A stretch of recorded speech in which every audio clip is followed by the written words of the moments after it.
পাক রব্বুল আলামিন ঈমানদারদেরকে ডাক দিয়ে বললেন, ইয়া আইয়ুহাল্লাযীনা আমানুত্তাকুল্লাহা ওয়াল তানজুর নাফসুম মা কদ্দামাত লিগাদিন ওয়াত্তাকুল্লাহ ইন্নাল্লাহা খাবীরুম বিমা তা'মালুন। হে ঈমানদারগণ, আল্লাহ তাবারক তাআলাকে ভয় করো এবং প্রত্যেক মানুষের এই কথা চিন্তা করিয়া দেখা যে আগামী দিনের জন্য সে কি করেছে।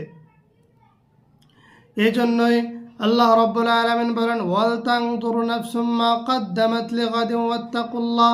ওয়াল তানজুর, তুমি চিন্তা করে দেখো, গবেষণা করে দেখো। রাও মানে দেখা, নাজারা ইয়ানজুরু মানেও দেখা। নাজারা ইয়ানজুরু মানে হচ্ছে চিন্তা ফিকির করিয়া দেখা, আর রা মানে হচ্ছে নরমালি ভাবে আমরা যেরকম ভাবে দেখি সেইটাকে বলা হয় রা।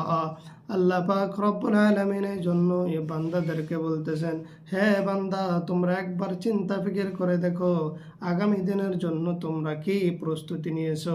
আল্লাহ পাক বলেন ওয়াত্তাকুল্লাহ, আবারও বলতেছেন, হে বান্দা, আল্লাহকে ভয় করো, আল্লাহকে ভয় করো। ইন্নাল্লাহা খাবীরুম বিমা তা'মালুন। হে মানুষ, মনে রাখো তোমরা যা কিচ্ছু করতেছো আল্লাহ পাক রব্বুল আলামিন কিন্তু সব জানেন। এই জন্যই আমার ভাইয়ারা, আমার বন্ধুরা, আমাদেরকে আগামী দিনের জন্য, আগামীকালের জন্য প্রস্তুতি নেওয়া দরকার।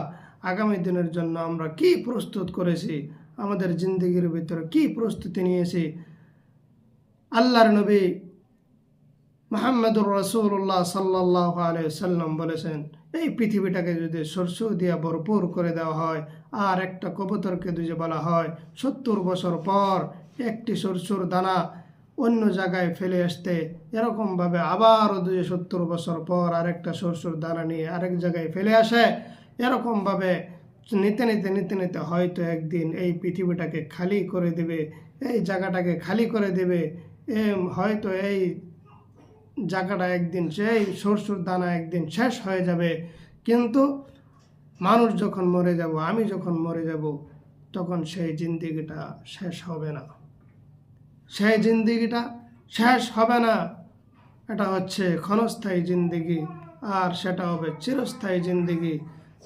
ইনশাআল্লাহ আমরা সবাই চিরস্থায়ী জিন্দেগির জন্য প্রস্তুত হয়ে যায়।